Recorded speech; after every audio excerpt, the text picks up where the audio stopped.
আসসালামু আলাইকুম ভাইয়া ও আপুরা, আজকে আবার তোমাদের মাঝে হাজির হলাম আরেকটা রেসিপি নিয়ে। আর সেটা হচ্ছে গলদা চিংড়ি দিয়ে আলুর ঝোল। তো চলো শুরু করা যাক। তো আমি গলদা চিংড়িতে লবণ আর হলুদ দিয়ে ভেজে নেব হালকা করে, জাস্ট 30 সেকেন্ডের মতো, মানে 1 মিনিটের মতো ভাজবো এপিট ওপিট করে 30 সেকেন্ড করে। তারপরে আমি আলুগুলাও এক এক করে ভেজে নিব। আজ ১ সপ্তাহ ধরে আমাদের এখানে প্রচুর পরিমাণে শীত পড়তেছে। আর কুয়াশার কথা তো বলবোই না। চারিদিকে এত পরিমাণ কুয়াশার জন্য কিচ্ছু দেখা যাচ্ছে না। তো কার এলাকায় কেমন শীত বা কুয়াশা, সবাই কিন্তু একটু কমেন্ট করে জানাবে। এইদিকে আমার আলু আর চিংড়িটা ভেজে নেওয়া হয়ে গেছে। ওই তেলের ভিতর আর একটু তেল দিয়ে আমি তার ভিতরে এলাচ, দারচিনি আর তেজপাতা দিয়ে পেঁয়াজ কুচিগুলা দিয়ে দিব। তারপর লাল লাল করে ভাজতে থাকবো। আর এর ভিতরে আমি মশলাটা করে নিব।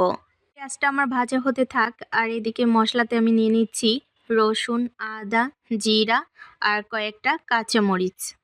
তো মশলা আমার পেস্ট করা হয়ে গেছে। আর এইদিকে পেঁয়াজটাও লাল লাল করে ভাজা হয়ে গেছে। এবার আমি মশলাটা দিয়ে দিব।